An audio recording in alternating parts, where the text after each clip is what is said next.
সেনাবাহিনী থেকে অভ্যুত্থান করে একটা স্বৈরতন্ত্র তৈরি করা।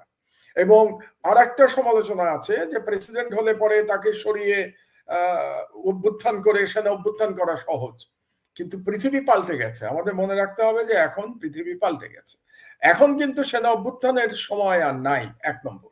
2 নম্বর হচ্ছে যে বাংলাদেশে আমরা যে রাষ্ট্রপতি শাসনের কথা আমার প্রস্তাবে আমি বলেছি ওই দিন রাওয়াতে, ওই ধরনের রাষ্ট্রপতি শাসিত কিন্তু বাংলাদেশে আজ পর্যন্ত হয়নি। আমি কোন রাষ্ট্রপতি শাসিতের কথা বলেছি এটা একটু ব্যাখ্যা করা দরকার, এবং ভালো হয়েছে যে আপনি প্রশ্নটা উত্থাপন করেছেন। আমি মার্কিন যুক্তরাষ্ট্রের মতো কিংবা তুরস্কের মতো কিংবা ফ্রান্সের মতো রাষ্ট্রপতি শাসিত সরকার বলেছি। আপনি মার্কিন যুক্তরাষ্ট্রে যদি আমরা দেখি, ওখানে কি হয়, ওখানে একজন প্রেসিডেন্ট নির্বাচিত হন জনগণের প্রত্যক্ষ ভোটে এবং তিনি মাত্র 2 টার্ম নির্বাচিত হতে পারেন। দর্শক শুভেচ্ছা নিন, আসসালামু আলাইকুম। আপনাদের সবাইকে স্বাগত জানাচ্ছি আজকের অনুষ্ঠানে। আমি কনক সারোয়ার। দর্শক যেমনটি শিরোনাম দেখছিলেন যে ডক্টর মাহমুদুর রহমান সপ্তাহ 2 আগে রাওয়া ক্লাবে একটি অনুষ্ঠানে একটি কিনোট পেপার পড়েছেন। সেই কিনোট পেপারে তিনি 4টি প্রস্তাব সহ তিনি বলেছেন যে বাংলাদেশে স্বৈরাচারী হাসিনার মতো, ফ্যাসিস্ট হাসিনার মতো কোন শাসকের উত্থান ঠেকাতে তিনি রাষ্ট্রপতি শাসিত সরকারের প্রতি গুরুত্ব আরোপ করেছে। বিষয়টি ব্যাপক আলোচিত। সে বিষয়টি নিয়ে আমরা বিস্তারিত কথা বলবো। পাশাপাশি ভারত পাকিস্তানের বর্তমান যে পরিস্থিতি, সেই পরিস্থিতিতে বাংলাদেশের উপর এর যে প্রভাব এবং সার্বিক যে বাংলাদেশের যে অবস্থা, সবগুলো বিষয় নিয়ে আমরা কথা বলতে চাই। আমি যেমনটি বলছিলাম, আমার সঙ্গে যোগ দিচ্ছেন আপনাদের অত্যন্ত প্রিয় মানুষ, দৈনিক আমার দেশ পত্রিকার সম্পাদক, সাবেক জ্বালানি উপদেষ্টা, বিনিয়োগ বোর্ডের চেয়ারম্যান ডক্টর মাহমুদুর রহমান। মাহমুদ ভাই, আপনাকে স্বাগত জানাচ্ছি আজকের অনুষ্ঠানে। ধন্যবাদ কনক সরোয়ার। আসসালামু আলাইকুম, কেমন আছেন আপনি? জি মাহমুদ ভাই, ওয়ালাইকুম আসসালাম। আমি ভালো। আপনি তো এখন টার্কিতে আছেন, আমি যতটুকু জানি আপনি টার্কির ইস্তাম্বুল তেজারত ইউনিভার্সিটিতে একটি কিনোট পেপার পড়েছেন আমাদের জুলাই বিপ্লবকে নিয়ে। সে বিষয়টি নিয়ে একটু সংক্ষেপে যদি বলেন, তারপর আমরা আপনার এই রাষ্ট্রপতি শাসিত সরকারের প্রস্তাবনাটা নিয়ে একটু বিস্তারিত জানতে চাই। আসলে এটা খুব ভালো হয়েছে যে ইস্তাম্বুলের একটা ইউনিভার্সিটি বাংলাদেশের জুলাই বিপ্লব নিয়ে একটা সেমিনারের আয়োজন করেছে, এবং গত শনিবারে এটা ছিল, আজকে শনিবার, গত শনিবারে ছিল 2 দিন ব্যাপী, শনিবার এবং রোববার। এবং সেখানে 2 জন কিনোট স্পিকার ছিলেন, তার মধ্যে একজন আমি ছিলাম, আরেকজন ছিলেন ডক্টর ইয়াসিন আক্তাই। ডক্টর ইয়াসিন আক্তাই টার্কির একজন বড় একাডেমিক স্কলার এবং তিনি প্রেসিডেন্ট এরদোগানের উপদেষ্টা। তো আমরা আমাদের মতো করে জুলাই বিপ্লবকে ব্যাখ্যা করেছি সেখানে, এবং এছাড়া 2 দিন ব্যাপী অনুষ্ঠানে অনেকগুলো পেপার ছিল। বাংলাদেশের অনেকে এসেছিলেন, বাংলাদেশ থেকে আরো কিছু ভিসিরা যোগ দিয়েছিলেন, বেশ কিছু ইউনিভার্সিটির ভাইস চ্যান্সেলর এসেছিলেন, এবং এখানে যারা ছাত্র তারাও যোগদান করেছিল সেখানে। আর বাংলাদেশের যিনি অ্যাম্বাসেডর টার্কিতে তিনি উপস্থিত ছিলেন। তো আমার কাছে ভালো লাগলো এই জন্য যে এই প্রথম বোধহয় একটা অন্য বিদেশে কোথাও বাংলাদেশের জুলাই বিপ্লব নিয়ে এ ধরনের একটা একাডেমিক সেমিনার হলো। তো আমি মনে করি যে এটা তুরস্কে হওয়াতে ভালো হয়েছে, মুসলিম কান্ট্রি, সেখানে বাংলাদেশের জুলাই বিপ্লব নিয়ে হলো, এবং আমি আশা করি যে এখন তুরস্কের দেখা দেখি অন্যান্য দেশেও হতে পারে, অন্যান্য ইউনিভার্সিটিতেও এটা হওয়া সম্ভব বলে আমি মনে করি। এবং এখানে আমরা জুলাই বিপ্লবের যে স্পিরিট ছিল, কেন এই বিপ্লব হলো, এবং এই বিপ্লব যে কেবল ফ্যাসিবাদের বিরুদ্ধে ছিল না, ভারতীয় সাম্রাজ্যবাদের বিরুদ্ধেও ছিল, এই বিপ্লব যে বিপ্লবের মাধ্যমে আমরা যে আমাদের স্বাধীনতা পুনরুদ্ধার করেছি, এই বিষয়গুলো আলোচিত হয়েছে। আমাদের খুব দুর্ভাগ্য যে ধরেন মাত্র 8 মাসের মধ্যে কিন্তু জুলাই বিপ্লবের ইতিহাস নিয়ে নানা রকমের টানা পড়ে, নানা রকমের বিকৃতি কিন্তু শুরু হয়ে গেছে। কিন্তু মানে এই জুলাই বিপ্লব এত ইমিডিয়েট একটা ঘটনা, মানে 1 মাস পরেই আপনি বলবেন যে এখানে ছিল না, ও এখানে ছিল, এইটা করছে না, ওইটা করছে। তো এটা নিয়ে আসলে একটা মানে আমরা যদি একটা তথ্য প্রমাণ ভিত্তিক একটা দলিল দাঁড় করাতে পারতাম, এটা পৃথিবীর সব জায়গায় কিন্তু অনেক জায়গায় পাঠ্য হইতে পারতো যে বিপ্লব হিসেবে কিন্তু এটা আমরা নিতে পারতো আর কি। আমি যে পেপারটা দিয়েছি এটার শিরোনামটা এরকম ছিল, the political philosophy of July revolution. মানে আমি রাজনৈতিক দর্শনটা বলার চেষ্টা করেছি আর কি, আমার সাধ্য মতো। নিশ্চয়ই এটা নিয়ে আমরা আপনি আমাকে কপিটা পাঠাইলে আমরা হয়তো এটা নিয়ে পরে আরেকটা করতে পারি যে জুলাই ইনশাআল্লাহ। বিপ্লবের রাজনৈতিক দর্শন, যেটা আলোচনায় আসা দরকার। তো মাহমুদ ভাই, আপনি এই সপ্তাহ দুয়েক আগে আপনার সঙ্গে আসলে সময় হচ্ছিল না আপনার, যে প্রস্তাবটা আপনি দিয়েছেন যে রাষ্ট্রপতি শাসিত সরকার, যে স্বৈরাচার ঠেকানোর জন্য, কিন্তু আমরা তো ধরেন দেখি যে রাষ্ট্রপতি শাসিত সরকারই স্বৈরাচারের উত্থান ঘটে নর্মালি পৃথিবীর বিভিন্ন দেশ বা বাংলাদেশেরও যে এক্সাম্পল। তো সেই জায়গাটায় রাষ্ট্রপতি শাসিত সরকারকে কেন আপনি গণতন্ত্রের জন্য নিরাপদ মনে করছেন? পাশাপাশি আপনি আরো কিছু সংস্কারের কথা বলেছেন, তত্ত্বাবধায়ক সরকার বা সেনাবাহিনী কেন্দ্রিক কিছু ৪টি প্রস্তাব দিয়েছেন। তো এই বিষয়টা আপনার কাছ থেকে আমরা একটু বিস্তারিত শুনি, তারপরে আমরা ভারত পাকিস্তান প্রসঙ্গে যাব। আমি আপনার সমালোচনা থেকে শুরু করি।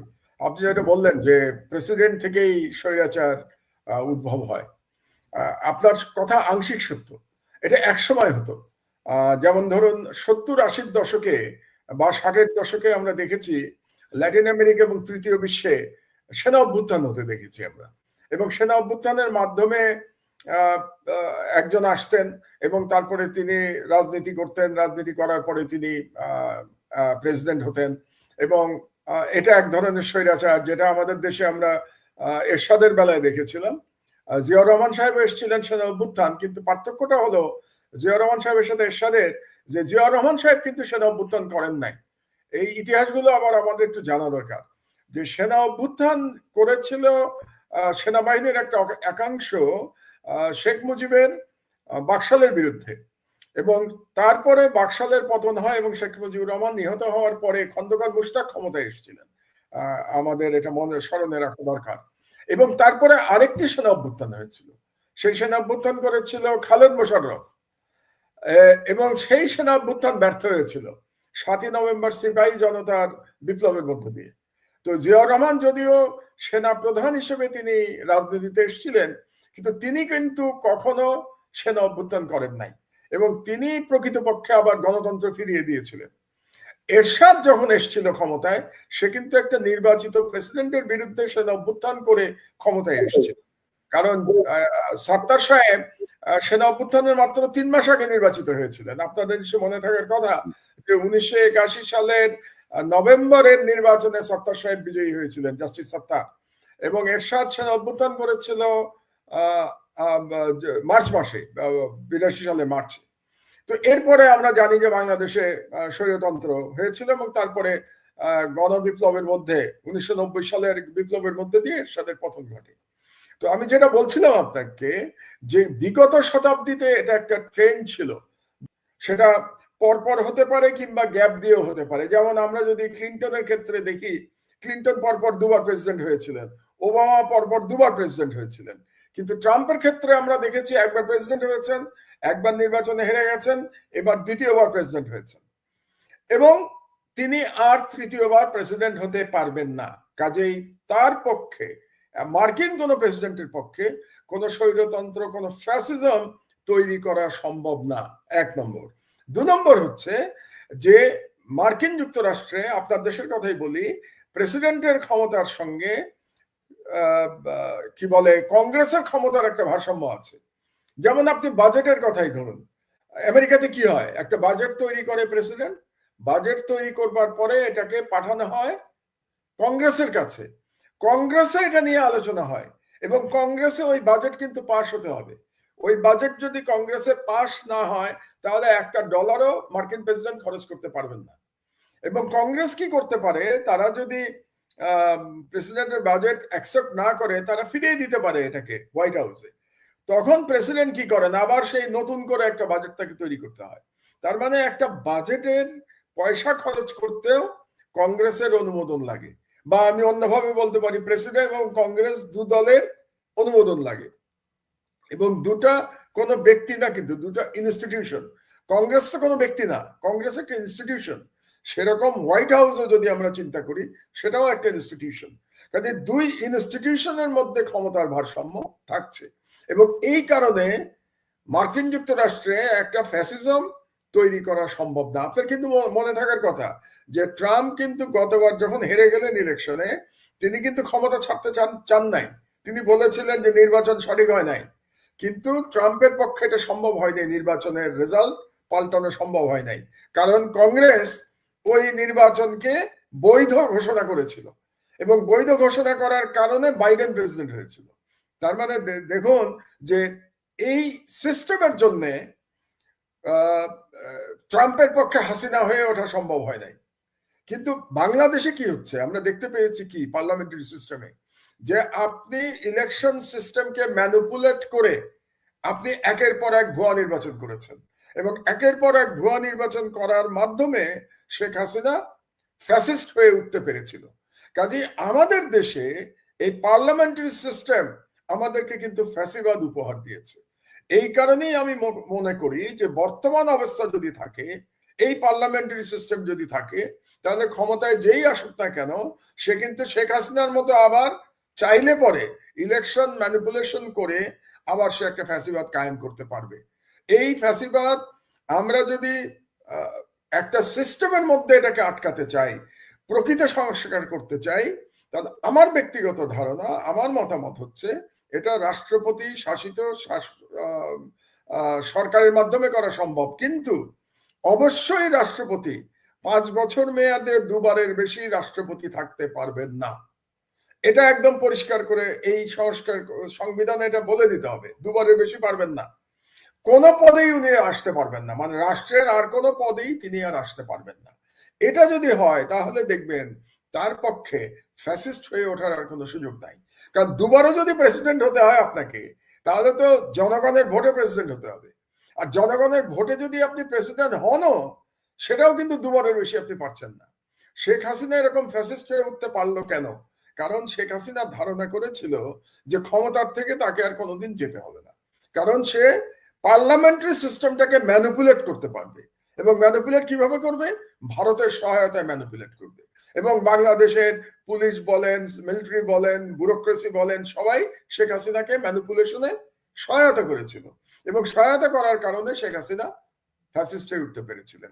কাজে আপনি যদি ফান্ডামেন্টাল সংস্কার না করেন, তাহলে এই যে আবার ফ্যাসিস্ট তৈরির যে সুযোগ, এটা আপনি বন্ধ করতে পারছেন না। এটাই ছিল মোটামুটি আমার বক্তব্য রাওয়াতে। তো আমি মনে করি এখন পর্যন্ত এটা নিয়ে কোনো বিতর্ক বাংলাদেশে আমি শুনি নাই। রাজনৈতিক দলগুলো চুপ করে আছে, সরকারও এটা নিয়ে কোনো কথা বলে নাই। কিন্তু আমি মনে করি যে বর্তমানে যে অবস্থায় সংস্কার নিয়ে আলোচনা চলছে, আপনি বলেন 8 মাস হয়ে গেছে এই সরকারের, 9 মাস চলছে, এখন পর্যন্ত কোনো সংস্কার হয়েছে? আসলে তো সংস্কার হয় নাই, এখন পর্যন্ত আমরা আলোচনায় শুনে যাচ্ছি। সংস্কার কোথায়? মাহমুদ ভাই, রাজনৈতিক দলগুলোর মধ্যে তো তাইরে নাইরে অনেক কথা, অনেক রকমের দেখতেছি। না, আমি বলি আপনাকে, কারণ রাজনৈতিক দলগুলো কি চাইবে? তারা চাইবে আমরাও ক্ষমতায় যদি যেতে পারি একবার, তাহলে শেখ হাসিনার মতো আমরাও এইভাবে নির্বাচন ম্যানিপুলেট করে ক্ষমতায় থাকবো। কাজে রাজনৈতিক দলের কাছ থেকে আপনি সংস্কার আশা করতে পারেন না। রাজনৈতিক দলগুলো কেন সংস্কার চাইবে বলেন? আগামী নির্বাচনে যে দল ক্ষমতায় যাবে, সে যদি বর্তমান অবস্থা ঠিক রাখতে পারে, স্ট্যাটাস কো মেনটেন করতে পারে, তাহলে সে তো বলবে আমিও হাসিনার মতো আরেকজন ফ্যাসিস্ট হবো, আমিও 5 বছর পর পর ভুয়া নির্বাচনের মাধ্যমে ক্ষমতায় আসবো। কাজে রাজনৈতিক দল তো না, জনগণ সংস্কার চাচ্ছে এবং এই সরকারের উচিত ছিল এই 9 মাসের মধ্যে সংস্কারের একটা পরিষ্কার রূপরেখা জনগণের সামনে দেয়া।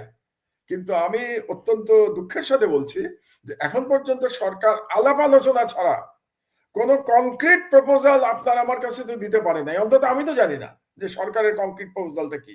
তারা কি পার্লামেন্টারি সিস্টেমই রাখবে, ওয়েস্টমিনস্টার স্টাইল? যদি রাখে তাহলে তারা কি সংস্কার করবে? তারা কি প্রেসিডেন্সিয়াল ফর্মে ফিরে যাবে? যদি ফিরে যায় তাহলে সেই ফর্মটা কি হবে? আমি যেমন একটা শুধু প্রেসিডেন্সিয়াল ফর্ম তো বলি নাই, আমি তার সাথে বলেছি মার্কিন যুক্তরাষ্ট্রের মতো একটা ক্ষমতার ভারসাম্যমূলক প্রেসিডেন্সিয়াল ফর্ম। কার সঙ্গে ভারসাম্য? কংগ্রেসের সাথে ভারসাম্য, আমাদের দেশে পার্লামেন্টের সাথে ভারসাম্য। আমি তো একটা রূপরেখা আমার মতো করে আমি দিয়েছি, সরকার তো এখন পর্যন্ত কোনো রূপরেখা জনগণের কাছে উপস্থাপনই করে নাই। এবং আমার ব্যক্তিগত ধারণা যেভাবে চলছে, তাতে করে আদৌ কোনো সংস্কার হবে কিনা এটা নিয়েই তো আমি সন্দিহান হয়ে যাচ্ছি। না, এবং সরকার যে পদ্ধতিতে যাচ্ছে সংস্কারের, মানে আমার যেটা মনে হচ্ছে যে সরকার নিজেরাও ধরেন মানে বিভিন্ন রকম ব্লেম গেম খেলতেছে, যে অমুক চায় না, তমুক হয় না, এটা হয় না, ওইটা। আরে ভাই, আপনাদের বসানো হয়েছে এরকম একটা অভ্যুত্থানের পরে, আপনি আপনার মতো করে সিদ্ধান্ত নিয়ে আগান, জনগণ উইল ডিসাইড, তাই না? এই জায়গা, যে জায়গাটা আমার মনে হয় যে তারাও একটু অন্যরকম গেম খেলছে কিনা, আমারও মনে একটু সন্দেহ না, হয়। এটা কেন হচ্ছে এটা বোঝেন কনক। এই সরকারে যারা এসছে কিংবা এই সংস্কারের জন্য যারা দায়িত্ব পেয়েছে, আপনি বিভিন্ন কমিশনের কথাই বলেন, এই দায়িত্বপ্রাপ্তদের মধ্যে কয়জন শেখ হাসিনার ফ্যাসিবাদের বিরুদ্ধে লড়াই করেছে আমাকে বলেন তো? কে লড়াই করেছে হাসিনার বিরুদ্ধে? কারা, তাদের কি ভূমিকা ছিল গত 15 বছর শেখ হাসিনার ফ্যাসিবাদের বিরুদ্ধে? আজকে যারা সংস্কার, বিভিন্ন সংস্কারের প্রধান হয়ে বসে আছে, কাজে তাদের কাছ থেকে আপনি কিভাবে ওই ধরনের সাহস আশা করবেন যে তারা একটা পরিষ্কার রূপরেখা দিয়ে তারপরে জনগণকে বলবে যে আমরা দায়িত্বপ্রাপ্ত এই সংস্কার করবার জন্য? এখন পর্যন্ত তো আলাপ আলোচনার মধ্যেই আছে। আমি তো দেখছি প্রতিদিন রাজনৈতিক দলের সাথে কি ঐক্যমত্য কমিশন, তাদের আলোচনা হচ্ছে। ঐক্যমত্য কমিশন কিন্তু এখন পর্যন্ত সিরিয়াস কোনো প্রস্তাব দেয় নাই। কি বলেছে? শুধু গণপ্রজাতন্ত্রী হবে নাকি জনগণতন্ত্রী হবে, এরকম নাম টাম নিয়ে, মানে হাস্যকর। আপনি চিন্তা করে দেখুন, এটা কি ছেলে মানুষই নাকি ব্যাপারটা? আপনি কি নাম নিয়ে পড়ে আছেন নাকি? এখন আপনার ফান্ডামেন্টাল সংস্কারের প্রস্তাব কোথায়? এখন পর্যন্ত সরকারের কাছ থেকে তো আমরা ফান্ডামেন্টাল কোনো প্রস্তাব পাই নাই। এটা খুব দুর্ভাগ্যজনক। এবং যারা দায়িত্বে আছেন তারা আসলে কি সিরিয়াস, নাকি শেষ পর্যন্ত তারা বলবেন রাজনৈতিক দলগুলো চায় না সংস্কার, এই জন্য আমরা সংস্কার করতে পারলাম না, আমরা নির্বাচন দিয়ে বাড়ি চলে গেলাম? এটা যদি হয় তাহলে এটা জুলাই বিপ্লবের সাথে একটা প্রতারণা ছাড়া আর কিছু হবে না। এবং আমি মনে করি বাংলাদেশের জনগণ এই প্রতারণা মানবে না, যে কোন রকম সংস্কার ছাড়া আপনি আগের মতোই পার্লামেন্ট থাকবে, আগের মতোই ইলেকশন হবে, এবং কালো টাকার মালিকেরা সব এমপি হবে, এমপি হয়ে তারা দুর্নীতি করবে এবং তাদের মতো একটা সরকার গঠন করবে, এবং সেই সরকার ক্ষমতা থেকে আর যাবে না। আর একটা আপনি চিন্তা করুন, তত্ত্বাবধায়ক সরকার নিয়েও তো এখনো পর্যন্ত কোনো আলোচনা হয়নি। আপনি কি জানেন তত্ত্বাবধায়ক সরকার সম্পর্কে এই মানে ইউনূস সরকার এখন পর্যন্ত কোনো প্রস্তাব দিয়েছে? আমার জানা নাই। তো তত্ত্বাবধায়ক সরকারটা কি হবে? বিএনপি বলেছে তত্ত্বাবধায়ক সরকার লাগবে। তো কোন ধরনের সরকার? আগে যেমন ছিল যে চিফ জাস্টিস সরকার প্রধান হবেন, যে এবং এই চিফ জাস্টিস সরকার প্রধান হওয়ার কারণে কিন্তু আমরা বিচার বিভাগকে ধ্বংস করেছি। এটা আমাদের মনে রাখতে হবে। বিচার বিভাগের ধ্বংসের প্রক্রিয়া শুরু হয়েছিল এই তত্ত্বাবধায়ক সরকারকে নিয়ে। কারণ প্রত্যেকটা দলই চেয়েছে যে সর্বশেষ যিনি প্রধান বিচারপতি থাকবেন তিনি যেন আমার দলের হন, যাতে করে ইলেকশনের সময় আমার দলের একজন তত্ত্বাবধায়ক সরকার প্রধান থাকেন। তাহলে এখন যে তত্ত্বাবধায়ক সরকার হবে সেটা কি আবার সেই আপনারা প্রধান বিচারপতির কাছে ফিরে যাবেন, নাকি নতুন কোন আইডিয়া নিয়ে আপনারা আসবেন? এখন পর্যন্ত না রাজনৈতিক দলগুলোর কাছ থেকে না সরকারের কাছ থেকে আমরা এটার কোনো প্রস্তাব আমরা পেয়েছি, কোনো আইডিয়া আমরা পাই নাই। আমি কিন্তু আমার প্রস্তাব একটা আইডিয়া দিয়েছি তত্ত্বাবধায়ক সরকার নিয়ে। আমি জানি না এটা রাজনৈতিক দলগুলোর কাছে গ্রহণযোগ্য হবে কিনা, আমার জানা নাই, কিন্তু আমার বুদ্ধি অনুযায়ী, বিচার বুদ্ধি অনুযায়ী আমি একটা প্রস্তাব দিয়েছি। না, আপনি তো বলেছেন যে মানে সরকার মেয়াদ শেষে সরকারি দল এবং বিরোধী দল উভয় থেকে 5 জন করে সদস্য মনোনীত করে তাদের ভোটে মানে আমি একটু পরিষ্কার করে বলি। আমি বলেছি সরকারি দল থেকে 5 জন, বিরোধী দল থেকে 5 জন, 10 জন, এবং প্রধান বিচারপতি 1 জন, 11 জন। কারণ আপনাকে বেজোড় সংখ্যা লাগবে, একজন প্রধান উপদেষ্টা হতে হবে। এই 11 জন নিজেদের মধ্যে তারা ভোটাভুটি করে তাদের 1 নম্বর ঠিক করবেন। মানে এখন হয় কি দেখেন, যে কে প্রধান উপদেষ্টা হবে এটা নিয়ে বাংলাদেশের ইতিহাসে আজ পর্যন্ত বিরোধী দল কখনো একমত হতে পারে নাই। আপনি কি মনে করেন ভবিষ্যতে তো একমত হতে পারবে কোনো ব্যক্তির ব্যাপারে? এক দল যদি মিস্টার এক্স এর কথা বলে আর এক দল বলবে মিস্টার ওয়াই এর কথা, তো আপনার সলিউশন কোথায়? এই জন্য আমার বিচার বুদ্ধি মতো আমি একটা সলিউশন দিয়েছি যে সরকারি দল 5 জনের কথা বলবে তত্ত্বাবধায়ক সরকারে, বিরোধী দল 5 জন বলবে, আর চিফ জাস্টিস 1 জনের কথা বলবেন। কিন্তু সেই একজন অবশ্যই সার্ভিং বিচারপতি হতে পারবে না। তিনি রিটায়ার্ড বিচারপতি হতে পারবেন কিন্তু সার্ভিং হতে পারবেন না। তাহলে মোট তত্ত্বাবধায়ক সরকারের সংখ্যা হলো 11 জন। এই 11 জন নিজেদের মধ্যে ভোটাভুটি করে তাদের প্রধান উপদেষ্টা নির্বাচন করবেন। এটা আমার আইডিয়া, আপনার পছন্দ নাও হতে পারে। এখন আমি অপেক্ষা করে থাকবো যে ভালো কোনো আইডিয়া কেউ নিয়ে আসে কিনা। এখন পর্যন্ত কিন্তু আমরা তত্ত্বাবধায়ক সরকারের রূপরেখা কি হবে এটা সম্পর্কে আমরা কিছুই জানি না। তো আমি জানি না আরো কতদিন অপেক্ষা করতে হবে। এবং এবং মাহমুদ ভাই ধরেন সরকারি প্রসঙ্গ যেহেতু আসলো, ধরেন আপনি যদি দেখেন যে পুরো উপদেষ্টা পরিষদ কিন্তু ডক্টর ইউনূসের আলোয় আলোকিত হচ্ছেন। মানে তাদের নিজস্ব কোনো দুই একটা জায়গা, অর্থ মন্ত্রণালয় বা জ্বালানি মন্ত্রণালয়, দুই একটা মন্ত্রণালয় ছাড়া সমালোচনার মাত্রাই বেশি এবং বিতর্কিত লোকেরা কিন্তু নিয়োগ পাচ্ছে। আমরা কিন্তু ধরেন বৃহত্তর স্বার্থে কিন্তু ডক্টর ইউনূসের প্রতি এক ধরনের আমরা অন্ধ সমর্থন দিয়ে যাচ্ছি যে উনি থাকুক, আমাদের জন্য কিছু একটা হোক, একটা সংস্কার হোক, বিচারটা হোক। কিন্তু বিচার তো ধরেন অত্যন্ত কচ্ছপ গতিতে যাচ্ছে। তো সব মিলিয়ে আসলে এই সরকারের ৮ মাসটা মানে কোথায় সমস্যাটা আসলে? মানে এরকম একটা রক্তক্ষয়ী বিপ্লবের পরে, অভ্যুত্থানের পরে সরকার যেভাবে ফাংশন করার কথা ছিল সেভাবে তো করতে পারছে না বা করছে শুনুন, না। সরকারের ৩টি কারণে আমরা ডক্টর ইউনূসকে সমর্থন দিচ্ছি। আপনি যেটা বললেন অন্ধ সমর্থন, আমি অন্ধ বলবো না, সমর্থন দিচ্ছি বলবো। একটি কারণ হলো যে ডক্টর ইউনূসের আন্তর্জাতিক গ্রহণযোগ্যতা। কারণ আপনাদের এমন একজন লাগতো যার আন্তর্জাতিক গ্রহণযোগ্যতা আছে এবং ভারত ইচ্ছা করলেই তাকে কোনো ষড়যন্ত্র করে ক্ষমতাচ্যুত করতে পারবে না, এরকম একজন দরকার ছিল আমাদের। এবং সেই দিক দিয়ে ডক্টর ইউনূসের সাথে তুলনা করার মতো দ্বিতীয় কোনো ব্যক্তি আমাদের নাই, এটা আমাদের মেনে নিতে হবে। এক। ২ নম্বর হলো ডক্টর ইউনূস কিন্তু শেখ হাসিনার জুলুমের একজন ভিকটিম ছিলেন। ডক্টর ইউনূসকে কিন্তু উনি ভিকটিম ছিলেন, এই সরকারের অধিকাংশই ভিকটিম ছিল না, কিন্তু ডক্টর ইউনূস ভিকটিম ছিলেন। এটা হলো ২ নম্বর। আর ৩ নম্বর হলো ভারতের প্রশ্নে এবং আওয়ামী লীগের প্রশ্নে আমি মনে করছি এখন পর্যন্ত ডক্টর ইউনূসের একটা দৃঢ় অবস্থান আছে। ডক্টর ইউনূস ভারতীয় হুমকিকে খুব ভালোভাবে মোকাবেলা করেছে। এই ৩টি কারণে আমরা অব্যাহতভাবে ডক্টর ইউনূসকে সমর্থন করে যাচ্ছি। কিন্তু আপনার সাথে আমি একমত যে আমরা যদি পুরো বিশাল কি উপদেষ্টা মণ্ডলীর দিকে তাকাই, আর একটা ইন্টারেস্টিং ব্যাপার, এই যে আমেরিকা, আপনাদের প্রেসিডেন্ট ট্রাম্প যে ট্যারিফ ঘোষণা করলো, এই ট্যারিফে কিন্তু বাংলাদেশের আসলে ক্ষতি হয় নাই, বরং বাংলাদেশের জন্য নতুন সম্ভাবনা তৈরি হয়েছে। কেন? বাংলাদেশের মেইন কম্পিটিটর ছিল গার্মেন্টস সেক্টরে চীন এবং ভিয়েতনাম। চীন এবং ভিয়েতনামের ট্যারিফ বাংলাদেশের থেকে অনেক বেশি বাড়ানো হয়েছে, আপনি জানেন তাদের বৃদ্ধির পরিমাণ অনেক বেশি। চীনের ট্যারিফ তো ১০০%-এর উপরে। তো সেই দিক দিয়ে আমি মনে করি এই ট্যারিফ সিস্টেমের মধ্যে বাংলাদেশের গার্মেন্টস এর বরং এক্সপোর্টের নতুন সুযোগ তৈরি হয়েছে। তো এই সমস্ত কারণে বর্তমান সরকার অর্থনৈতিকভাবে মোটামুটি স্বাচ্ছন্দ্যে আছে, শেখ হাসিনা এত লুটপাট করা সত্ত্বেও। তো সেই দিক দিয়ে ডক্টর ইউনূস ভাগ্যবান এবং সরকার চালাচ্ছেন। কিন্তু মেইন যে দায়িত্ব তার ছিল, একটা দায়িত্ব ছিল তার সংস্কারটা শেষ করা, এবং দ্বিতীয় দায়িত্ব ছিল শেখ হাসিনা এবং তার যে লুটেরা এবং তার যে খুনি বাহিনী ছিল তাদের বিচার সম্পন্ন করা।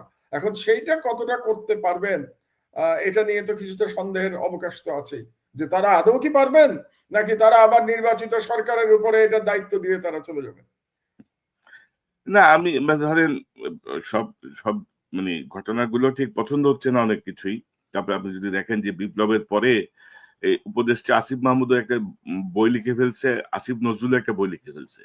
মানে কিভাবে সম্ভব? মানে এত গুরু দায়িত্ব ৮-১০টা মন্ত্রণালয় নিয়ে এরা আবার বই টই লিখে মানে ব্যক্তিগত ক্যারিশমা জাহির করার জন্য সব প্রস্তুত আরকি। যে দায়িত্ব দেয়া হয়েছে সেই জায়গাটা থেকে এটা আমার মনে হয় মাহমুদ ভাই যে ভারত পাকিস্তানের একটা খুবই নাজুক পরিস্থিতি। আকাশসীমা এক গ্রুপ বন্ধ করে দিয়েছে, আরেক গ্রুপ সিন্ধু নদের পানির প্রবাহের যে চুক্তি সেটি বন্ধ করে দিয়েছে। তো সব মিলিয়ে টান উত্তেজনা। আ এর কি প্রভাব বাংলাদেশে আপনি দেখেন বা এই মুহূর্তে বাংলাদেশের আসলে অবস্থানগত কৌশল কি হওয়া উচিত? আমি বাংলাদেশে আসার আগে একটু ভারত পাকিস্তান নিয়ে একটু বলে নেই, তাহলে দর্শকদের বুঝতে সুবিধা হবে। যে টান উত্তেজনা তৈরি হয়েছে এতে কিন্তু আমি মনে করি ভারত লাভবান হয়েছে, ভারতের সরকার লাভবান হয়েছে। আমি ভারত বলবো না, মোদী সরকার লাভবান হয়েছে। কারণটা বুঝাই আপনাকে আমি। কারণ মোদী সরকার, আপনি জানেন যে মুসলমানদের ওয়াকফ বিল নিয়ে মোদী সরকার একটু বিপদের মধ্যে ছিল। ওয়াকফ বিলের মাধ্যমে মোদী যেটা চাচ্ছিল যে সেই শত শত বছর ধরে মুসলমানদের যে সম্পত্তিগুলো ছিল বিভিন্ন কাজে, যেমন ধরেন মাদ্রাসা কিংবা মসজিদে যে সমস্ত সম্পত্তি দান করে গেছে আগের মানুষজনেরা, সেই সম্পত্তিগুলো দখল করার একটা প্রক্রিয়া শুরু করেছিল মোদী সরকার, কিন্তু সেটা সুপ্রিম কোর্টে গিয়ে আটকে গেছে। এবং এই ইস্যুটা নিয়ে মোদী সরকার খুবই বিব্রত করা পরিস্থিতিতে পড়েছিল। এবং আপনাকে বলে রাখি, এটা সুপ্রিম কোর্ট ওই বিলটাকে স্টে করেছে, মানে ওয়াকফ সম্পত্তি কেড়ে নেওয়ার যে বিল পাশ করেছিল মোদী সরকার পার্লামেন্টে, সেটা স্টে করেছে। এবং আগামী মাসের সম্ভবত 6 তারিখে এটা নিয়ে শুনানি হওয়ার কথা ভারতীয় সুপ্রিম কোর্টে। এরকম একটি অবস্থায় এই কাশ্মীরের এই সন্ত্রাসী ঘটনায় ভারত সরকার কি করতে পারছে? এক হচ্ছে যে সংখ্যালঘু মুসলমানদের বিরুদ্ধে আবার তাদের ক্যাম্পেইন তারা শুরু করতে পেরেছে, এবং মুসলমানদের বাড়িঘর ভেঙে দেওয়া হচ্ছে কাশ্মীরে, এবং অন্যান্য জায়গায় মুসলমানরা খুব ভীত সন্ত্রস্ত জীবনযাপন করছে। তার মানে রাজনৈতিকভাবে বিজেপি আবার এটাকে ব্যবহার করতে পারছে, এটা একদিকে। আর 2 নম্বর হলো যে ওই বিল নিয়ে যে বিপদের মধ্যে ছিল, সেই বিপদ থেকেও এখন মানুষের নজর সরে গেছে। মানুষের নজর কিন্তু ওই বিলের দিকে ছিল, মানে মোদী সরকারের ব্যর্থতার দিকে ছিল। ওই নজরটা মোদী সরকার এখন সরে গেছে। তো সরে এখন পাকিস্তানের সাথে একটা যুদ্ধংদেহী অবস্থায় চলে এসছে মোদী, এবং অত্যন্ত বেআইনি ভাবে সে সিন্ধু নদীর সাথে যে পানি চুক্তি সে বন্ধ করে দিয়েছে, স্থগিত করেছে ইন্ডিয়া। 1960 সালের পানি চুক্তি, সে এটাকে স্থগিত করেছে। কিন্তু আমার যেটা ধারণা, যে ইন্ডিয়া পাকিস্তানের মধ্যে যুদ্ধ কিন্তু হবে না। কেন যুদ্ধ হবে না আমি আপনাকে বলি, কারণ 2 দলেরই অ্যাটমিক বোমা রয়েছে, আণবিক বোমা রয়েছে 2 দলের কাছে। এবং যখন দুটো রাষ্ট্রের কাছে আণবিক বোমা থাকে, তখন আপনি দেখবেন সেই 2 রাষ্ট্র কখনো একে অপরের সাথে সর্বাত্মক যুদ্ধে জড়ায় না। কারণ আণবিক বোমার যে যুদ্ধ, সেই যুদ্ধে কিন্তু কেউই বিজয়ী হয় না, 2 দলই পরাজিত হয়, কারণ ধ্বংস হয়ে যাবে। তো ধরেন পাকিস্তান অ্যাটম বম মারলো ইন্ডিয়ার উপরে, ইন্ডিয়া আবার মারলো পাকিস্তানের উপরে, তো 2 দেশই তো ধ্বংস হয়ে যাবে। শুধু 2 দেশ কেন, পুরো দক্ষিণ এশিয়া ধ্বংস হয়ে যাবে। কাজে যুদ্ধ যতটা আপনি দেখছেন, আসলে আমার মনে হয় না যুদ্ধ পর্যন্ত এটা গড়াবে।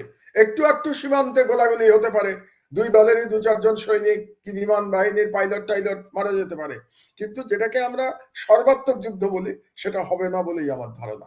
এটা গেল পাকিস্তান ইন্ডিয়া প্রসঙ্গ। এখন বাংলাদেশে কি হচ্ছে দেখেন, বাংলাদেশের 2টো বিপদ হয়েছে। একটা হচ্ছে ইন্ডিয়াতে এখন, এর আগে থেকেই বাংলাদেশ বিরোধী প্রচারণা চলছিল হাসিনার পতনের পর থেকেই, সেই প্রচারণা ইদানিং বেড়ে গেছে। এবং আপনি জানেন ইন্ডিয়ার কোন কোন মিডিয়া, যেটাকে গদি মিডিয়া বলে, কারণ এগুলি সরকারের দালাল মিডিয়া, এই সমস্ত মিডিয়াতে ওই কাশ্মীরের ওই ঘটনার সাথে বাংলাদেশকে জড়িত করার অপচেষ্টাও করা হয়েছে, এবং মিথ্যা প্রচারণা করা হয়েছে ইন্ডিয়ান মিডিয়াতে একটা। এবং বাংলাদেশে নাকি এখন কথিত বাংলাদেশিদের উপরে তাদেরকে গ্রেফতার করা হচ্ছে। আজকেরই খবর আপনাকে বলি, মোর দ্যান 1000-এর উপরে কথিত বাংলাদেশিকে গ্রেফতার করেছে ভারত, যাদেরকে বলা হচ্ছে যে তারা নাকি পাসপোর্ট ভিসা ছাড়া ভারতে গিয়ে অবস্থান করছিল। কেন করছিল আমি জানি না, কিন্তু বাংলাদেশের বিরুদ্ধে একটা সর্বাত্মক প্রচারণা ইন্ডিয়া শুরু করেছে। 1। 2 হলো আমাদের সাথে যে গঙ্গা পানি চুক্তি, এটা কিন্তু 2026 সালে শেষ হয়ে যাবে। তো আমরা যদি ভারতের চরিত্র দেখতে পাই পাকিস্তানের সাথে সিন্ধু পানি চুক্তি স্থগিত করার মাধ্যমে, তাহলে আমাদের জন্য কিন্তু দুশ্চিন্তার কারণ আছে। ভারত দেখবেন গঙ্গা পানি চুক্তি নিয়েও টালবাহানা শুরু করবে। আমি ভবিষ্যৎ বলে রাখছি আপনাদেরকে, জানি না 2026 সালে ইউনূস সাহেব থাকবেন অথবা নতুন গণতান্ত্রিক সরকার ক্ষমতায় আসবে কিনা, কিন্তু সেই সরকারকে অবশ্যই ভারতের এই গঙ্গা পানি চুক্তি নিয়ে ভারতের সাথে আবার নতুন করে লড়াই করতে হবে, এবং ওরকম অবস্থা আমি একটা দেখতে পাচ্ছি। এবং যেহেতু ভারত এখন কথিত বাংলাদেশিদের বিরুদ্ধে অভিযান চালাচ্ছে ভারতে, আমি প্রস্তাব করব এই সরকারের কাছে যে বাংলাদেশেও যে সমস্ত ভারতীয়রা তাদের কাগজপত্র ছাড়া বাংলাদেশে আছে, এবং আমরা জানি অবৈধভাবে অনেক ভারতীয় বাংলাদেশে আছে, আমরা এমনও জানি যে অনেক ভারতীয় ভুয়া ন্যাশনাল আইডি কার্ড নিয়ে বাংলাদেশে আছে, বাংলাদেশের বিভিন্ন জায়গায় তারা চাকরি করছে, এদের বিরুদ্ধে আমাদের অভিযান চালানো উচিত। এবং যেহেতু বাংলাদেশের বিরুদ্ধে এই ধরনের মিথ্যা প্রচারণা চলছে, কাজে বাংলাদেশ সরকারের উচিত হবে এখনই বাংলাদেশেও একই রকম অভিযান পরিচালনা করা, প্রত্যেকটা ইন্ডাস্ট্রিগুলিতে দেখা যে সেখানে কোনো ভারতীয় নাগরিক অবৈধভাবে চাকরি করছে কিনা। কিংবা বিভিন্ন ডিস্ট্রিক্টেও আমাদের এগুলো দেখা উচিত। এবং বিশেষ করে আমি মনে করি সেন্সিটিভ জায়গা যেগুলো আছে, আমাদের যে সমস্ত মানে সিকিউরিটির দিক দিয়ে সেন্সিটিভ জায়গা, সে সমস্ত জায়গা আমাদের নজরদারি বাড়ানো উচিত। কারণ যে কোনো সময় ভারত বাংলাদেশে একটা অঘটন ঘটানোর চেষ্টা করতে পারে। তবে মাহমুদ ভাই ধরেন বাংলাদেশে আমরা যেটা দেখছি যে মানে আমরা কার্যকরভাবে কিন্তু ইন্ডিয়ান এই গদি মিডিয়ার যে প্রচারণা, সেই প্রচারণার কোনো কাউন্টার আমাদের মিডিয়া কিন্তু করছে না। আমাদের মিডিয়া কিন্তু ধরেন আমরা করছি, আমার দেশ কিন্তু রেগুলারলি করে না, আমার দেশ ছাড়া অন্য কোনো পত্রিকায় কিন্তু এর কোনো কাউন্টার নেই। আমাদের টেলিভিশন গুলা বা আমাদের ধরেন সরকার নিয়ন্ত্রিত টেলিভিশন থেকে শুরু করে বেসরকারি টেলিভিশন কারোরই কোনো কিন্তু প্রতিক্রিয়া আমরা দেখছি না। তো সেই এটা আমাদের জন্য একটা আমি বলবো একটা কেন হচ্ছে না আমি বুঝতে পারছি না আরকি আসলে। এখনো আসলে মিডিয়া গুলো তো আসলে স্বাধীন না। মিডিয়া গুলোর মধ্যে এখনো হাসিনার লোকজন তো পূর্ণ বিক্রমে বসা এবং তারা মনে হয় যেন এই বিষয়গুলো কাউন্টার করতে দিচ্ছে না, যেটা কাউন্টার হওয়া উচিত। পাশাপাশি ধরেন আরো কিছু বিতর্কিত বিষয় ঘটছে, যেটা নিয়ে ধরেন আপনার পত্রিকাতেও নিউজ হয়েছিল। সন্তোষ শর্মা কালবেলার সম্পাদক, তাকে নিয়ে এক ধরনের মাতামাতি চলছে। আমি বুঝলাম না যে কেন সবাই তাকে নিয়ে তাকেই আপনার এত হাইলাইটেড করতে হবে। তার বিরুদ্ধে সুনির্দিষ্ট অভিযোগ আছে। আপনার পত্রিকাতেই ছাপা হয়েছে। আমরা লিড নিউজ করেছি, আমরা লিড নিউজ করেছি। রিমান্ডে রিমান্ডে যিনি নির্যাতন করতেন ইসলামিক নেতাদের, রাজনৈতিক দলগুলোর নেতাদের উপরে, তাকে নিয়ে সে তার বিরুদ্ধে মামলাও হয়েছে। সেই প্রসিডিংসে না যে তাকে নিয়ে এক ধরনের লুফে নেওয়ার একটা চেষ্টা দেখছি আমরা। মানে এগুলা খুবই দুর্ভাগ্যজনক আমাদের জন্য। পাশাপাশি আপনার বিরুদ্ধে একটা মামলা হয়েছে।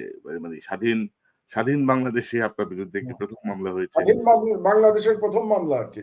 প্রথম মামলা। স্বাধীন বাংলাদেশে আমি কিন্তু জেল খেটেছি, 5 দিন জি, জি, জেলে জি, ছিলাম। জি, জি, জি। সে তো ধরেন মাহমুদ ভাই একটা অদ্ভুত ব্যাপার দেখছি যে ধরেন মেঘনা গ্রুপ একটা করাপ্টেড গ্রুপ এবং ৭১ টেলিভিশন তারা চালিয়েছে টানা ধরেন ১০-১২ বছর।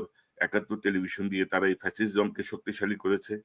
বিরোধী দলকে দমন ভারতের দালালি করেছে, সরাসরি ভারতের দালালি করেছে এবং ৫ই আগস্টের পরে আসলে বিএনপির কিছু নেতার বদন্যতায় বা বিনিময়ে অনেক কিছুর বিনিময়ে ৭১ টিভি চালু ছিল। তো সেই ৭১ টিভির যে মেঘনা গ্রুপের যে মালিকানা, সেই মালিকানা নিয়ে আপনি রিপোর্ট করেছেন আপনার পত্রিকায়, সেটি নিয়ে মামলা হয়েছে এবং আনফরচুনেটলি আমি দেখলাম যে আপনি যেটি বলছিলেন যে স্বাধীন বাংলাদেশে যে আপনি জেল খেটেছেন, তখন কিন্তু আমরা কোনো সহযোগিতা দেখি নাই, উদার কোনো দৃষ্টিভঙ্গি দেখি নাই।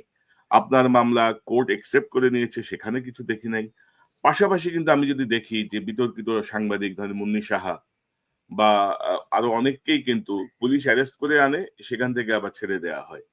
তো এই যে অবস্থাটা আপনি কিভাবে দেখেন আরকি? এবং প্রথম আলো বা ডেইলি স্টার নিয়ে আমরা যখন কথা বলেছি, আমি, ইলিয়াস, পিনাকিদা, আমরা যখন কথা বলেছি তখন বিএনপি মহাসচিবের গণমাধ্যমের উপর হস্তক্ষেপ, স্বাধীনতার হস্তক্ষেপে একেবারে জান-পরাণ বের হয়ে গেছে। তো এখন আমি মানে বিএনপি বা রাজনৈতিক দল বা সুশীল সমাজে কোনো প্রতিক্রিয়া কি আমার দেশ পেয়েছে?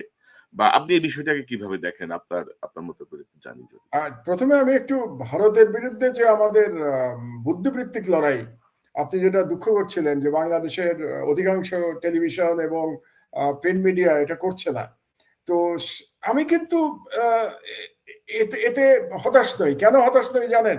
এই ভারতের বিরুদ্ধে যে লড়াই বা ফ্যাসিবাদের বিরুদ্ধে যে লড়াই, এই গত 15 বছর ধরে, বিশেষত গত 5 বছর ধরে তো আমি বলবোই, আপনারা তো কয়েকজন চালিয়ে গেছেন সোশ্যাল মিডিয়াতে। আপনি করেছেন, পিনাকি করেছে, ইলিয়াস করেছে, এরকম ডক্টর তাজ হাসমি করেছেন এবং আরো এরকম কয়েকজন তো আপনারা চালিয়ে গেছেন সোশ্যাল মিডিয়াতে। তখন তো বাংলাদেশের মিডিয়া তো একেবারেই গদি মিডিয়ার মতো ভারতের সব হাসিনার মিডিয়া ছিল এবং ভারতীয় মিডিয়া ছিল। কিন্তু শেষ পর্যন্ত আপনারাই সফল হয়েছেন এবং আপনারা কিন্তু আজ পর্যন্ত লড়াই চালিয়ে যাচ্ছেন। আমার ভরসার জায়গাটা সেখানেই কোনো, যতক্ষণ পর্যন্ত আপনাদের মতো মানুষেরা সোশ্যাল মিডিয়াতে এভাবে সাহসের সাথে লড়াই চালিয়ে যেতে পারবেন ভারতীয় হেজেমনি আর এই হাসিনার ফ্যাসিবাদের বিরুদ্ধে, ততক্ষণ পর্যন্ত আমি আশাহত হব না। এটা হলো আমার 1 নম্বর কথা। এবং আপনাদেরকে আমি ধন্যবাদ জানাই যে আপনারা এত চাপের মধ্যে থেকেও এবং কোন রাজনৈতিক দল আপনাদের পাশে এসে দাঁড়ায় নেই, এটা সত্ত্বেও আপনারা আপনাদের লড়াই, আদর্শ আপনারা অক্ষুণ্ণ রাখতে পেরেছেন। আর দ্বিতীয় যে কথাটা, বাংলাদেশে দেখুন, এই যে আপনি যাদের কথা বললেন, প্রথম আলো বিরুদ্ধে পিনাকি কিছু কথা বলেছিল, ইলিয়াস কিছু কথা বলেছিল, এবং এক ধরনের শান্তিপূর্ণ প্রতিবাদ হচ্ছিল, এবং সে কারণে বাংলাদেশের বৃহত্তম দলের মহাসচিব অত্যন্ত মানে আবেগের বশবর্তী হয়ে তিনি অনেকগুলো কথা বলেছিলেন। কিন্তু আমার দেশের বিরুদ্ধে মামলা হয়েছে, এ ব্যাপারে কিন্তু কারো মুখে এখন পর্যন্ত কোনো কথা আপনি নিশ্চয়ই শোনেন নাই, আমিও শুনি নাই। তবে জনগণ কিন্তু দাঁড়াচ্ছে, সারা দেশের জনগণ এটার প্রতিবাদে মাঠে নেমেছে। আর এই মামলাটা নিয়ে আমি মামলার মেরিট নিয়ে কিছু বলতে চাই না, কারণ এটা সাবজুডিস। শুধু আপনাকে একটা কথা বলে রাখি, আমরা যে নিউজটা ছাপিয়েছি মেঘনা গ্রুপের বিষয়ে, সেটা কিন্তু সরকারি নথি থেকে, আমরা কোনো কমেন্ট করি নাই, মানে কোনো সাংবাদিকের কোনো কমেন্ট সেই নিউজের মধ্যে নাই। প্রত্যেকটা ইনফরমেশন সরকারি নথি থেকে আমরা কোট করেছি, যেটা সাংবাদিকের দায়িত্ব। যে সরকার মেঘনা গ্রুপের বিরুদ্ধে তদন্ত চালাচ্ছে, তো আপনি একজন সাংবাদিক হিসেবে কনক, আপনি খুব পুরনো সাংবাদিক, বাংলাদেশের কোন গ্রুপের বিরুদ্ধে সরকার যদি তদন্ত চালায়, তো আপনি সেটা প্রকাশ করবেন না আপনার মিডিয়ায়? তো এটা তো আপনার কর্তব্য প্রকাশ করা। এই প্রকাশ করার জন্য আমার দেশের বিরুদ্ধে, আমার বিরুদ্ধে এবং আমার কলিগদের বিরুদ্ধে মামলা হয়েছে। তা আমাকে তো মামলার ভয় দেখিয়ে লাভ নাই।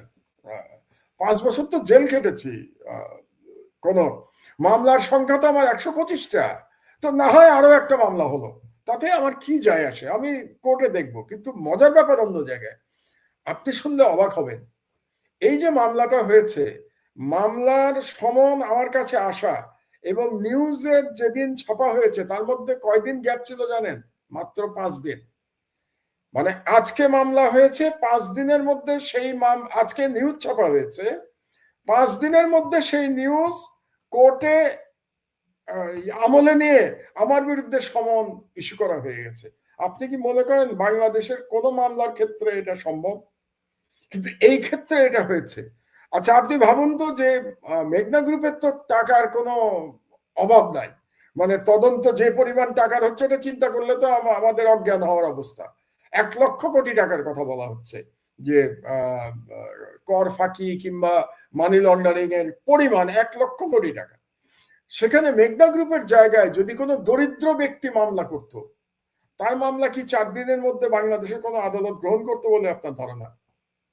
কিন্তু বাংলাদেশের এই আদালত 4 দিনের মধ্যে শুধু মামলা গ্রহণ করে নাই, সমন পর্যন্ত আমার অফিসে পাঠিয়ে দিয়েছে। এবং যখন সমন পাঠিয়েছে তখন আমি টার্কিতে, তখন আমি ছিলাম না বাংলাদেশে।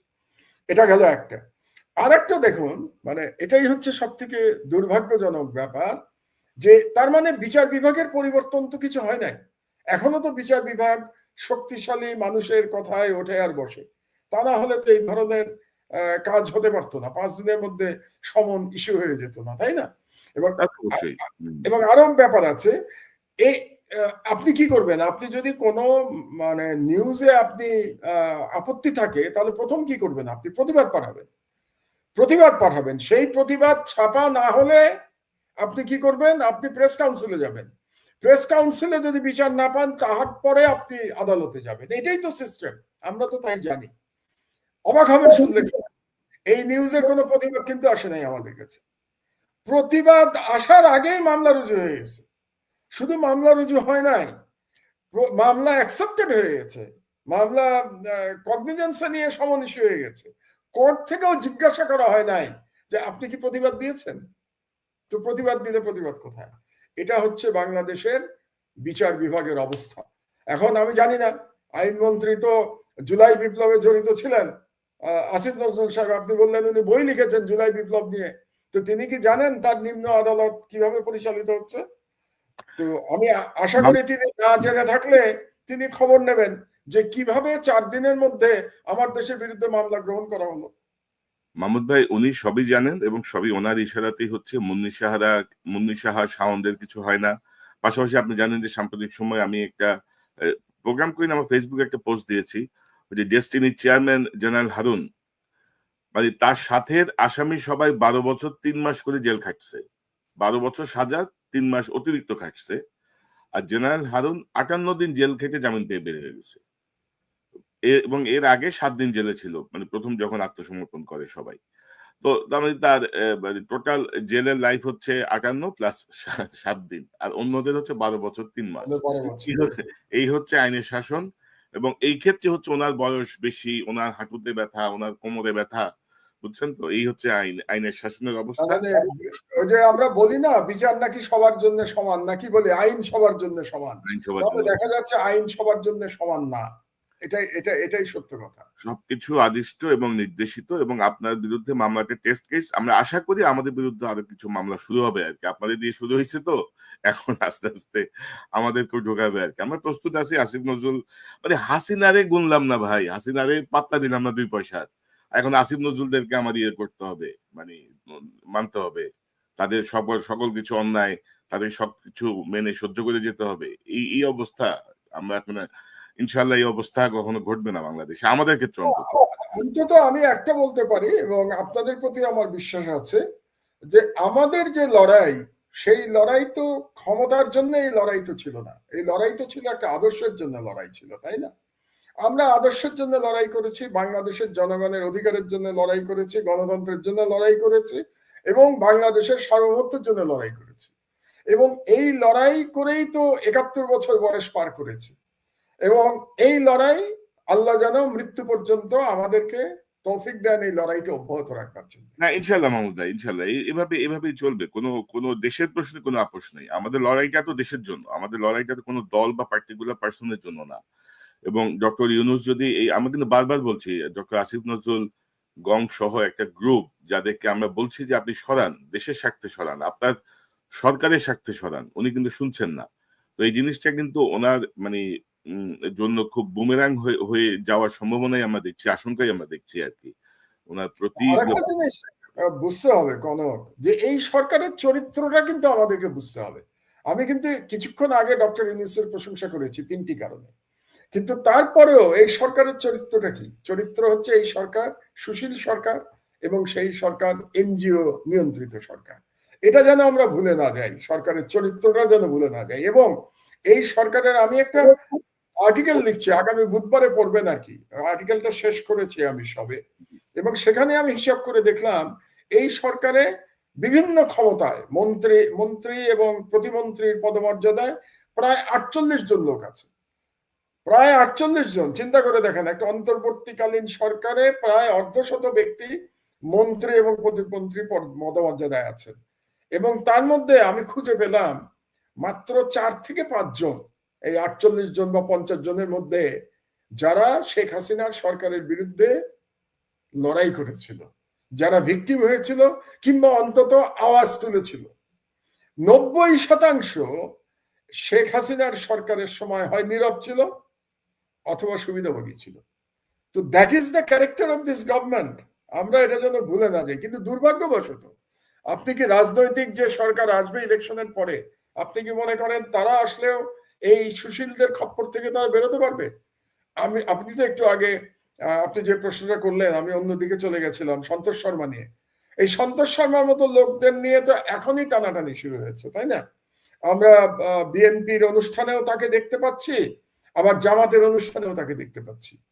তো এখনই যদি তাদের এই অবস্থা হয়, তো এরপরে যখন তারা ক্ষমতায় যাবে, তখন তো আমি খুব অবাক হব না সন্তোষ শর্মা যদি মন্ত্রী হয়ে যায়। আমি আপনাকে বললাম কোন, কারণ এটা যদি মনে করে ভবিষ্যতের গণতান্ত্রিক সরকার যে সন্তোষ শর্মাকে মন্ত্রী করলে ভারত খুশি হবে, তাহলে আপনি অবাক হবেন না যে সন্তোষ শর্মাকে মন্ত্রী বানিয়ে দেবে। কারণ ভারতকে খুশি রাখতে হবে। এখন ভারতকে খুশি রেখে যদি এই জুলাই বিপ্লবের পরেও বাংলাদেশের রাজনীতি চলে, এর থেকে দুর্ভাগ্যের তো আর কিছু হতে পারে না। এখানে আমি একটু ছাত্রদেরও সমালোচনা করে নেই। মুশকিল হচ্ছে আমরা সবাইকে শত্রু বানিয়ে ফেলছি, বুঝলেন? আপনারাও বানাচ্ছেন, আমিও বানাচ্ছি। ছাত্ররা পারলো না কেন? ছাত্ররা পারলো না এই কারণে যে তাদের নিয়ে এত বিতর্ক তৈরি হয়েছে এত কম সময়ের মধ্যে। এটা দুর্ভাগ্যজনক। আমি এটা আশা করি নাই তাদের কাছ থেকে। আমি কিন্তু এদেরকে, এরা তো বয়সে সব আমার সন্তান তুল্য, কিন্তু তারপরেও তারা যেহেতু লড়াই করেছে, তারা জীবন দিয়ে বাংলাদেশকে স্বাধীন করেছে আবার নতুন করে। এবং বিএনপির অনেক নেতা এটাকে দ্বিতীয় স্বাধীনতা না মানলেও আমি কিন্তু এটাকে দ্বিতীয় স্বাধীনতাই মনে করি। কারণ গত 15 বছর আমি তো অন্তত স্বাধীন ছিলাম না, আপনিও ছিলেন না, আপনি তো বাংলাদেশে যেতে পারতেন না। আপনার ফ্যামিলিকে নিয়ে আসতে হয়েছিল, তাদের তাদের জীবন হুমকির মধ্যে পড়েছিল। কাজে আপনার জন্য, আমার জন্য, আমাদের পরিবারের জন্য বাংলাদেশ স্বাধীন ছিল না, আমাদের জন্য এটা দ্বিতীয় স্বাধীনতা। এই জন্য আমরা আমরা আমাদের কৃতজ্ঞতার শেষ নাই এই ইয়াং জেনারেশনের প্রতি। এবং মাহমুদ ভাই বিএনপির গুটিকতক নেতার বাইরে 90% জনগণের জন্য এটা দ্বিতীয় স্বাধীনতা। সেই তো কিন্তু দুর্ভাগ্যের বিষয়টা হলো, আমরা এই দ্বিতীয় স্বাধীনতা প্রাপ্তির জন্য এই ইয়াং ছেলেদের যতটা কৃতজ্ঞতা জানালাম, যতটা সম্মান জানালাম, তারা কি এই সম্মানের মর্যাদা রাখতে পারলো? এই প্রশ্নটা কিন্তু এখন আসতে শুরু করেছে। কিছু কিছু নিউজ আমরা যেগুলো পাচ্ছি এখন অত্যন্ত দুর্ভাগ্যজনক। এটা তো আমরা আশা করি নাই। এবং মাত্র 8 মাসের মধ্যে, তাহলে 8 মাসের মধ্যে চরিত্রে পচন ধরে গেল, কোন এত সহজে পচন ধরে গেল, এই দুঃখ রাখবো কোথায়? আমরা তো ধারণা করেছিলাম এই বিপ্লবের পরে আমাদের রাজনীতির গুণগত পরিবর্তন ঘটবে, অন্তত পুরনো রাজনীতিবিদ যারা আছে তাদের পরিবর্তন না ঘটলেও তরুণদের পরিবর্তন ঘটবে। এখন সেই পরিবর্তনও যদি আমরা দেখতে না পাই, তাহলে কোন বাংলাদেশের দিকে আমরা তাকিয়ে থাকবো? আসলে মাহমুদ ভাই, আমার কাছে যে খবর, সেই খবর হচ্ছে যে ধরেন এই তরুণদের এই নেতৃত্বকে আসলে প্রপারলি কোনো সিনিয়র রাজনীতিবিদও গাইড করে নাই, সুশীল যাও কেউ গাইড করে নাই, যারা রাজনীতি বোঝে বা দেশপ্রেমিক। তারা খপ্পরে যে পড়ছে আপনার বাংলাদেশের এবং বাইরের গোয়েন্দা সংস্থা, যেই গোয়েন্দা সংস্থার অধিকাংশই হচ্ছে হাসিনার পোষ্য। তো তারাই অ্যাকচুয়ালি তাদেরকে ডিরেইল করার জন্য একটা ভূমিকা রেখেছে। এটা আমি বিভিন্ন সূত্রে যা জেনেছি বললাম।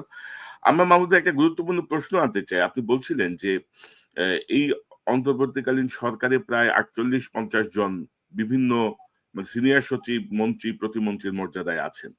আমরা যদি একটু কম্পারেটিভলি যদি দেখি যে 111 যে সরকার ছিল, সেখানে আপনার সরকারি ছিল 10 জন, সেনাবাহিনী সমর্থিত সরকার। এখন এটা সরাসরি সেনাবাহিনী সমর্থিত আপনি নাও যদি বলেন, এটা তো সেনাবাহিনী ম্যাজিস্ট্রেসি পাওয়া নিয়ে রাস্তায় আছে।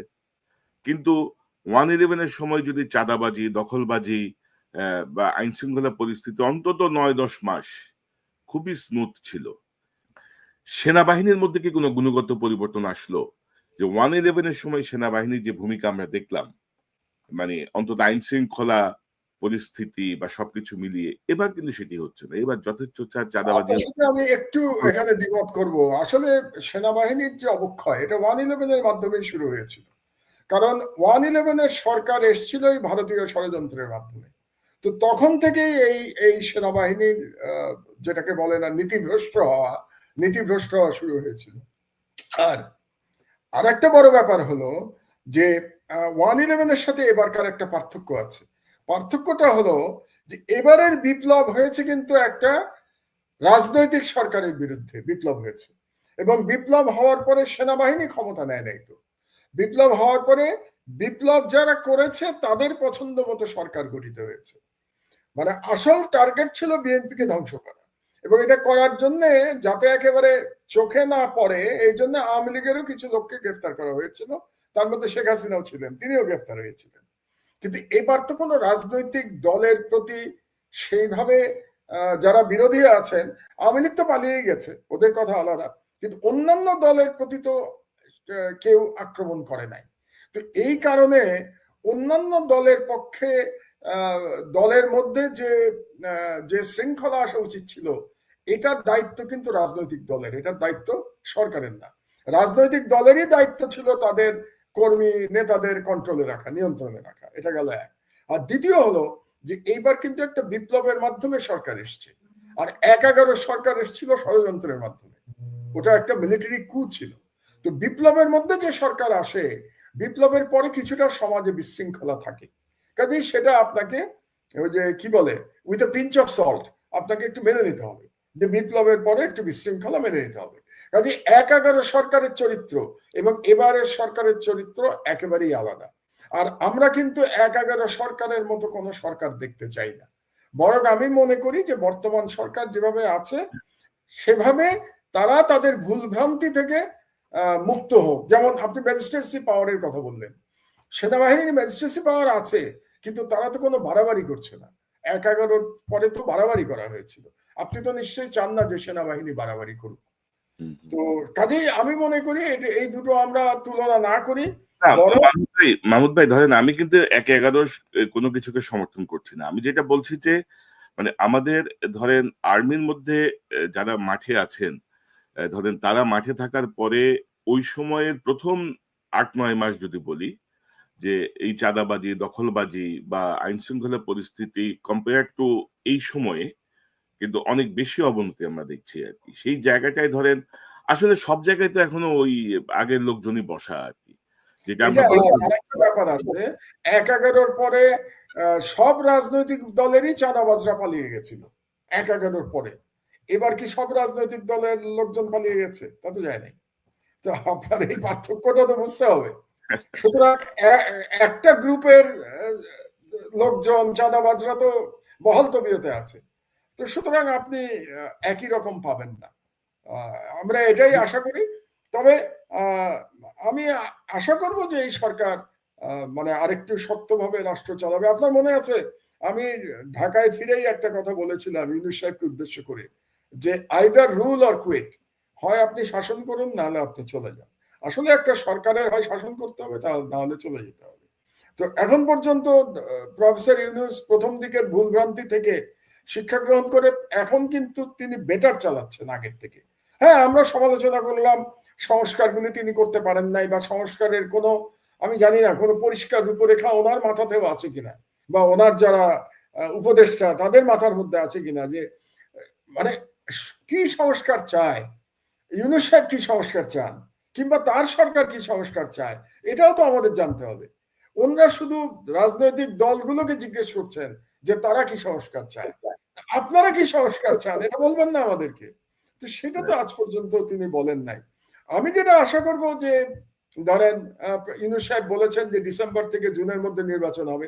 তা আমি ইউনূস সাহেবের কথায় আস্থা স্থাপন করতে চাই যে ডিসেম্বর থেকে জুনের মধ্যে নির্বাচন হবে, এবং নির্বাচনে যে সরকার আসবে সেই সরকার একটা ভালো শাসন উপহার দেবে বাংলাদেশকে, এটা আমি আশা করতে চাই। কিন্তু সেই সরকার আসার আগে দুটো কাজ করতে হবে। বিচার সম্পন্ন করতে হবে।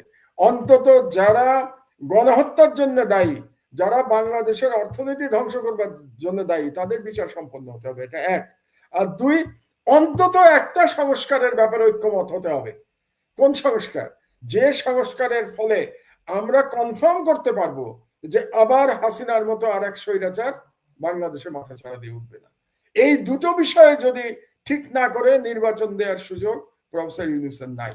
কাজে আমি মনে করি যে এখন পর্যন্ত সরকার সংস্কারের ব্যাপারে এবং বিচারের ব্যাপারে যে স্পিডে কাজ করেছে তাদের স্পিড অনেক গুণ বাড়াতে হবে। এখন এত স্লো কাজ করলে হবে না, বিচারও তাড়াতাড়ি করতে হবে, এবং সংস্কারের ভাই আলাপ আলোচনা যাই করেন না কেন তাড়াতাড়ি করে সংস্কার সম্পন্ন করেন। এবং মাহমুদ ভাই আমার যা শেষ একটা প্রসঙ্গ জাস্ট ১ মিনিটের মধ্যে শেষ করতে চাই যে আপনারা বলছেন যে সেনাবাহিনীকে রাজনীতি মুক্তকরণ বা ধরেন আমাদের গত ১৫ বছর স্পেশালি আমরা যদি বলি বিচার বিভাগ বলেন, প্রশাসন বলেন, সেনাবাহিনী বলেন, যেভাবে আত্মীয়করণ বা দলীয়করণের মাধ্যমে প্রমোশন হয়েছে। যেমন ধরেন আমাদের পার্শ্ববর্তী ভারতকে নিয়ে আমরা অনেক কথা বলি। কিন্তু ভারতের সেনাবাহিনীর কিন্তু কে চিফ হবে এটা সে ৫ বছর আগেই জানে যে মানে সে যদি এইভাবে চলে বা এই কোর্স গুলো কমপ্লিট করে he will be the chief বা তার এই জায়গাটায় যাইতে কোনো বাধা নাই। কিন্তু যেটা আমাদের এখানে সব পলিটিসাইজড হয়ে গেছে।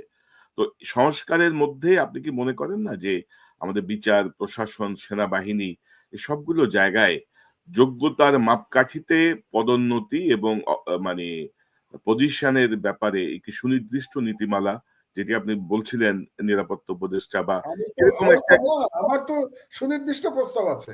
জি, আপনি পুরোটা যদি পড়ে থাকেন, আমার খুব বেশ বড় থিসিস তো প্রায় ২০ পাতার বই। জি, সেখানে আমি পরিষ্কারভাবে বলেছি যে কেবলমাত্র মেধার ভিত্তিতে প্রমোশন হতে হবে। এখানে পছন্দের প্রমোশনের কোনো সুযোগ থাকতে পারবে না। আমি সেনাবাহিনীর কথা বলছি।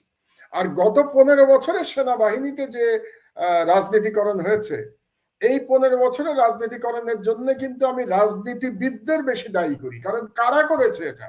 শেখ হাসিনা করেছে। পলিটিসাইজেশন শেখ হাসিনা কেন করেছে? যাতে সে ক্ষমতায় টিকে থাকতে পারে, এবং ক্ষমতায় টিকে থাকার জন্য সে কি করেছে?